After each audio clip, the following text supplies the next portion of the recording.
Before the sun comes up, the farm is already awake. There's something about the dark quiet that feels sacred, no expectations, no noise, just the sound of the rooster reminding me the world it's time. Mornings start the same way every day. Feed first. Always feed first. Before the coffee, before the phone, before anything else. Because when you're responsible for animals, their needs come before yours. There's a certain sound horses make when they hear the grain hit the bucket. It's not just excitement, it's trust. They don't wonder if they'll be fed, they know. And I don't take that lightly. Only after everyone else is settled do I pour my coffee. It tastes better that way. Earned. The sun starts to rise and the farm slowly shifts from shadows to gold.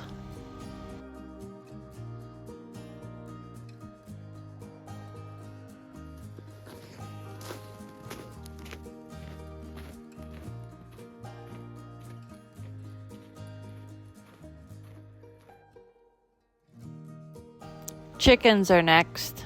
They're far less patient than horses. They don't wait politely. They demand breakfast like they've never been fed a day in their life. And honestly, I respect the confidence.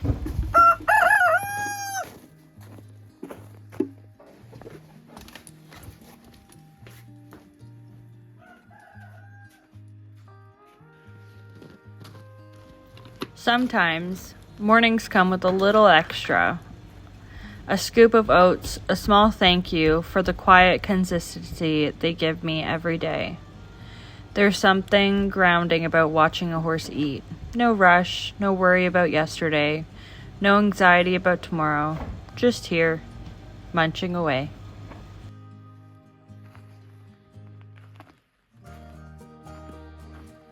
Listening to them eat, whether it's hay, oats, or their breakfast, is just music to my ears.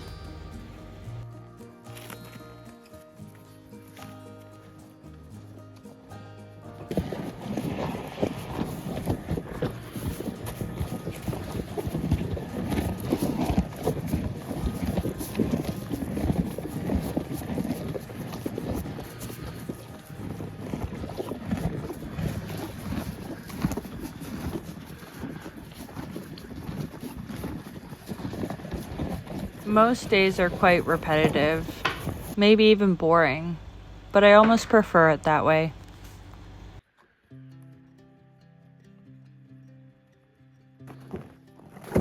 Winter mornings mean hauling hay by sled. It's not glamorous, it's cold, it's repetitive, but here's something satisfying about knowing you're building comfort out of effort. Extra hay on the ground equals full bellies, content horses. That's a good start to any day.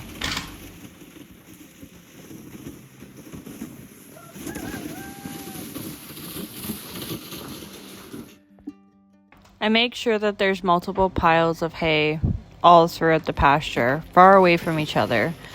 Because sometimes, even when you put out 2 round bales, even 3, a horse can get kicked off the hay, which means an empty belly and an unhappy horse. Horses need constant forage. It means that they need food in their bellies at all times, otherwise the pH of their stomach can cause ulcers, upset stomach, colic, and so much worse. Allowing a horse to be hungry is not only poor management and neglect, but it's also a vet bill waiting to happen.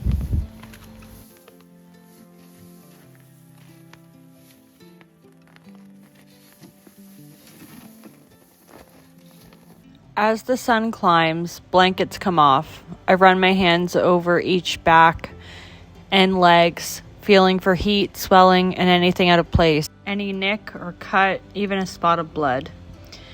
Because being responsible for them means noticing the small changes. They can't tell me when something feels wrong, so I've learned to listen without words.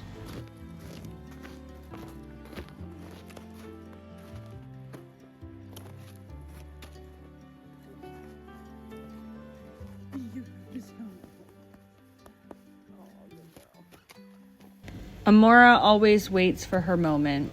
She's my heart horse. She leans in just slightly, soft eyes, warm breath. These are quiet seconds no one sees, the in-between moments that make all the hard work worth it.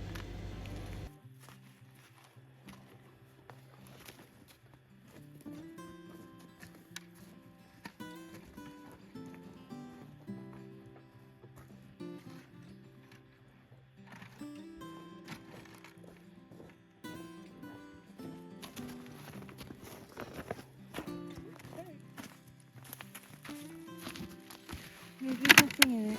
Sorry, Phoenix. There's nothing in it. Every morning I check legs, hooves, eyes, and attitudes. Soundness isn't just physical, it's emotional too. A horse that feels safe shows you.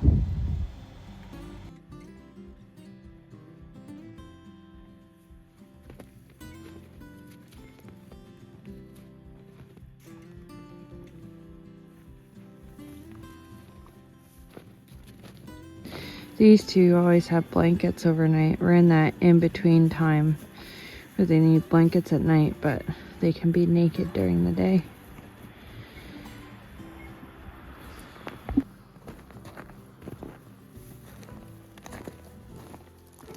Sometimes I just sit. No agenda, no rush. This is where the ideas come. New training approaches, better lesson structures, ways to improve the farm. Definitely a lot of renovation ideas. The horses don't know it, but they're part of every plan I make because everything here is built around them.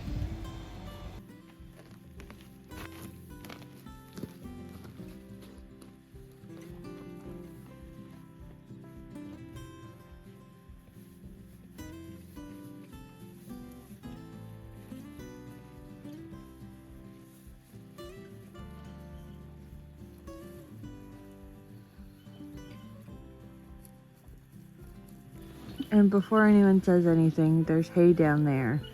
I'm just giving them a bit extra up here just so they'll hang out with me. But there's half a round bale there and a big pile of leftover hay there. So, but it's nice to give them a little extra bit up here to hang out with them and make sure everyone has their own pile of hay.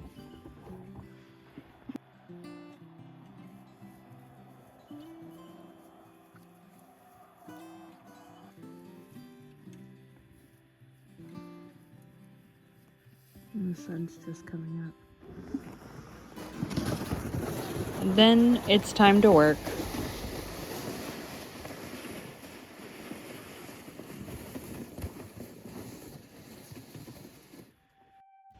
Young horses don't really care that it's early. They care that you're clear.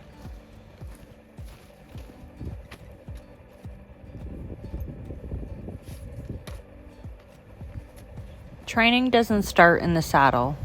It starts here, in the brushing, in the small boundaries, in the quiet conversations.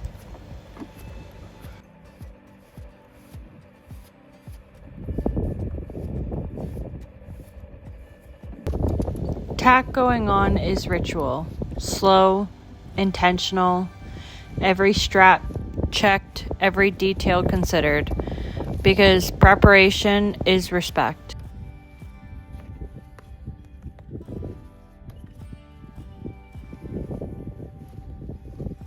Gonna tighten this up a bit, just so I can do it up and then we'll go for a walk.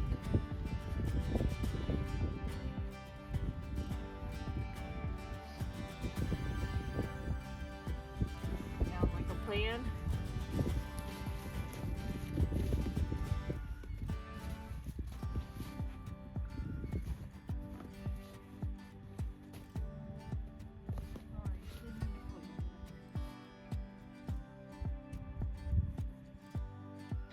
On the lunge line, I watch more than I ask. I look for softness, for relaxation, for try. Progress isn't loud, it's subtle. It's a slightly lowered head, a quieter transition. And those small moments, they matter.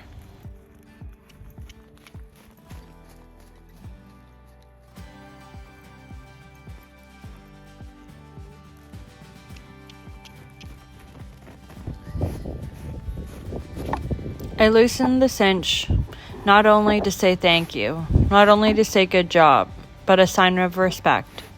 She did her work, now she's done.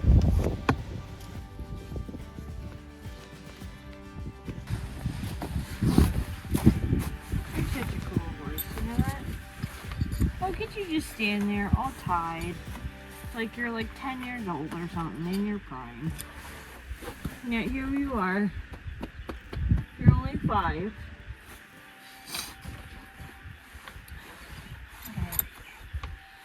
Well, I guess I'll take this off. Ready? Now pull it off. Good job. Let me go put this on the stall. By midday, the farm feels different. Laughter, hoofbeats, students learning to steer for the first time, and the same horses who stood quietly in the dark now become teachers.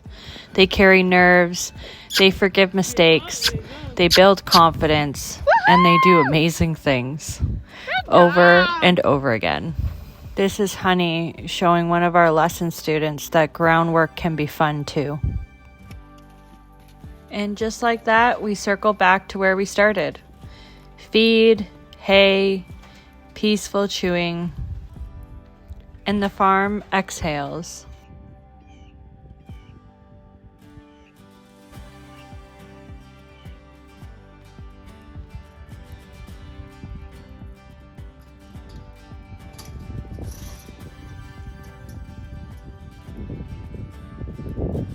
There's nothing flashy about mornings here. No big wins, no big ribbons, no applause, just consistency, peaceful, care, and quiet commitment. And honestly, I wouldn't trade it for anything.